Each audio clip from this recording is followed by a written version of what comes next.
Welcome back, Promptly Speakers, or, welcome if this is your first time tuning in. I'm Abby. And I'm James. So glad you're with us on the Promptly Speaking podcast. We're diving right into a seriously gripping topic today. Absolutely. We're exploring some of the most fascinating, thrilling crime stories out there. I mean, these true crime narratives they really stick with you. Oh, totally. I'm so pumped to jump into these. They're just so incredibly compelling, aren't they? For sure. Who doesn't love a good true crime deep dive? All right. So, when we talk about fascinating crime stories, I think we have to kick things off with arguably one of the most iconic, if not the most iconic, British heists of all time: the Great Train Robbery of 1963. Oh, okay. I was hoping you'd go there. That one is just legend. It really is, and for good reason. It wasn't just like a smash and grab. It was meticulous, like super, super well orchestrated. It happened on August 8th, 1963 in Buckinghamshire. A gang of 15 men, led primarily by Bruce Reynolds, targeted a Royal Mail train traveling from Glasgow to London. 15 guys. That's a huge crew in a mail train, so they knew there'd be like cash on board, right? Exactly. This particular train was known to be carrying a huge amount of registered mail, including, crucially, large sums of cash being sent to banks for the weekend. They had inside information, which is always chef's kiss for a crime story, you know? Oh, absolutely. The mole, the informant, that's always a compelling layer. Right? So their plan was ingenious. They tampered with the railway signals to force the train to stop at a remote spot called Sears Crossing. They changed the green signal to red, essentially. Wait, so they changed the signals. How do you even do that without like anyone noticing, or I don't know, it just sounds so low tech yet so effective for something so big. Well, that's the thing. It was done in the dead of night, and they were prepared. They had covered the yellow signal, changed the green to red, using batteries and wires, and when the train stopped, they boarded it. The train driver, Jack Mills, was coshed, hit over the head, which, was the most significant act of violence in the whole fit. So, wait, that was the only real injury for a robbery of this scale? That's kind of surprising, isn't it? It is, actually. Despite the sheer audacity and the massive sum of money involved, they got £2.6 million, which today would be well over £50 million, like 70 million US dollars. There was a surprising lack of serious violence. Jack Mills, the driver, did suffer a head injury, which, affected him for the rest of his life, tragically. But compared to the potential for a bloody shootout, it was remarkably restrained for a robbery of that magnitude.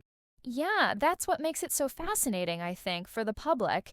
It wasn't just about the money, it was about the almost like gentlemanly aspect, the cleverness of it without the extreme bloodshed.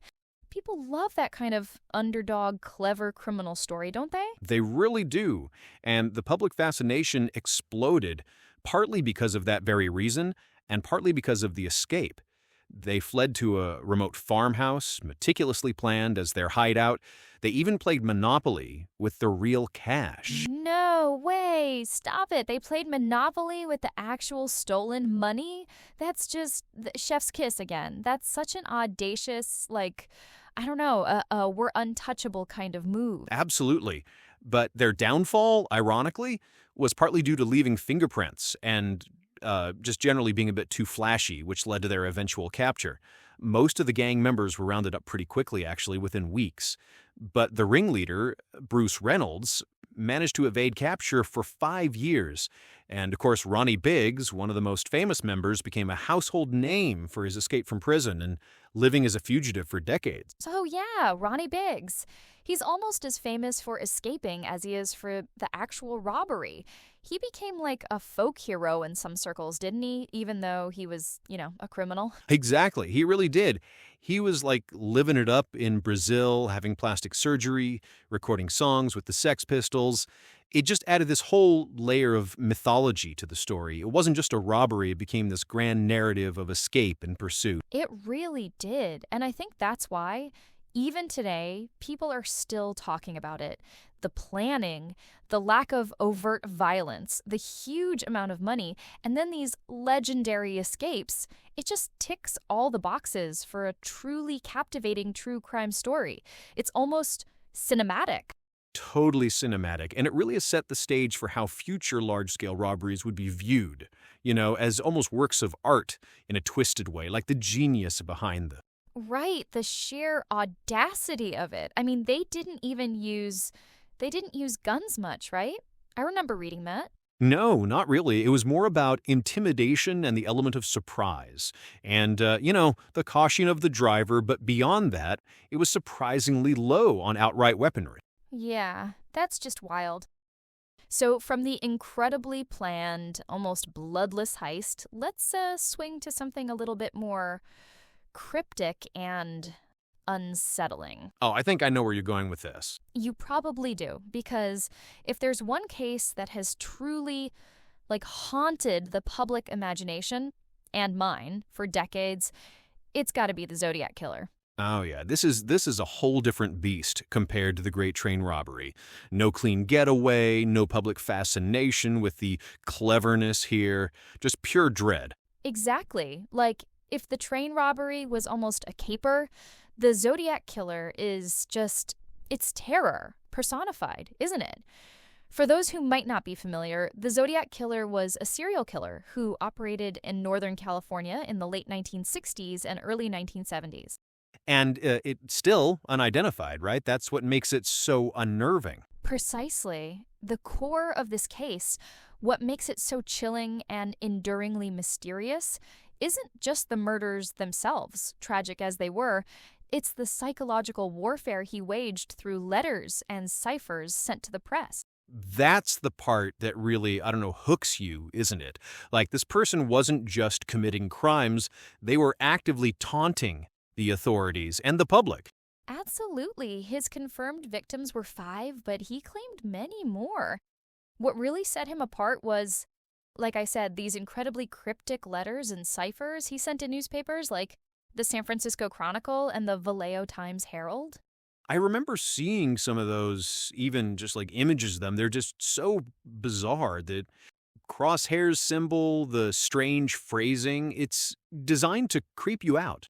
It really is. The first cipher he sent, the 408 symbol cipher, was actually cracked by a school teacher and his wife. It basically detailed his motive, saying he was collecting slaves for the afterlife. Ugh. That's the kind of thing that makes your skin crawl, Like, this isn't just about violence, it's about a twisted ideology. Right? And then he sent more. The 340 symbol cipher, for example, remained unsolved for decades. Until very recently, in 2020, actually, it was cracked by a team of codebreakers. And even then, the message was unsettling. It didn't reveal his name, but it continued his rambling about collecting slaves and how he hoped the police would catch him so he could have more slaves in paradise. So it's almost like he was playing a game, a really, really sick game. Exactly. He would sign his letters with that infamous crosshair symbol, it looked like a circle with a cross through it, and he'd often include pieces of his victims' clothing as proof. It was all about asserting control, wasn't it? Over the narrative, over the police, over the public. And that's where the lasting impact comes from, I think. It's not just a unsolved case. It's this ongoing psychological enigma. Every few years, there's a new theory, a new suspect, and it just reignites that fear, that curiosity. Totally. The theories, oh my goodness, the theories are endless. Everyone from Arthur Lee Allen, who was a really strong suspect, but ultimately excluded by DNA evidence later on, to random everyday people, There's been so much speculation, and I think that's what makes it, in a way, so fascinating. It allows for endless discussion and intellectual puzzle solving, even though it's rooted in such horrific acts. It's like the ultimate cold case because of that taunting element. He made it about the game, not just the crime. And because he was never caught, he essentially won his twisted game, at least in that regard. He did, didn't he? And the letters, they weren't just ciphers. Some of them were just like straightforward taunts. He'd correct police statements, brag about his killings, threaten to blow up school buses. Imagine being like a parent in San Francisco at that time, reading those newspapers every day. Yeah, the terror that must have instilled in the community beyond just the immediate victims. It's like a widespread fear, a collective anxiety. It really was. And the fact that he stopped, or at least the letter stopped. His last confirmed letter was in 1974. But there's a lot of debate about whether he just faded away or perhaps was incarcerated for another crime or even died. That unknown, that blank space at the end is perhaps the most unsettling part of it all. It leaves you with this permanent question mark, right? Who was this person and why did they stop? It's not like the Great Train Robbery, where almost everyone was accounted for. Here, the central figure remains a phantom. A complete phantom. And people still dedicate their lives to trying to solve it, like amateur sleuths, code breakers. There are entire online communities devoted to picking apart every single detail of this case. And that speaks to its lasting power, doesn't it? That people are so drawn to this ultimate unsolved mystery. It does, and it speaks to our collective fascination with the unknown, especially when it's something so dark.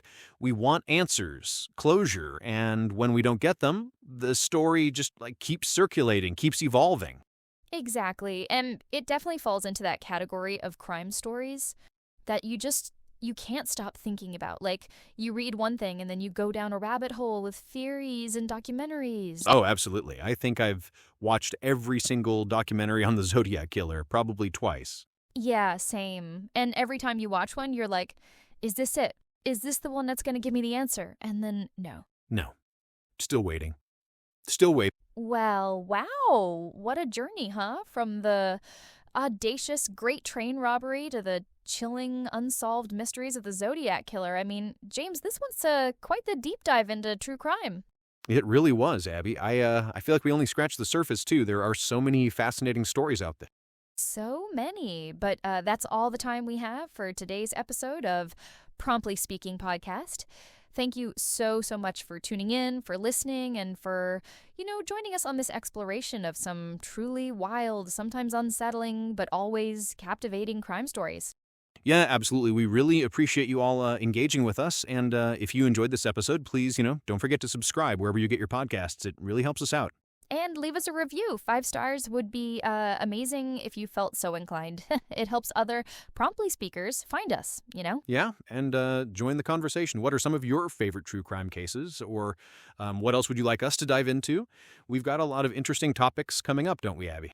Oh, we totally do. We're going to be exploring everything from, maybe some historical oddities to scientific breakthroughs in upcoming episodes. So, keep an ear out for that. Yeah, we're always cooking up something new and interesting. But for now, that's it from us. Until next time, Promptly Speakers. Take care, everyone.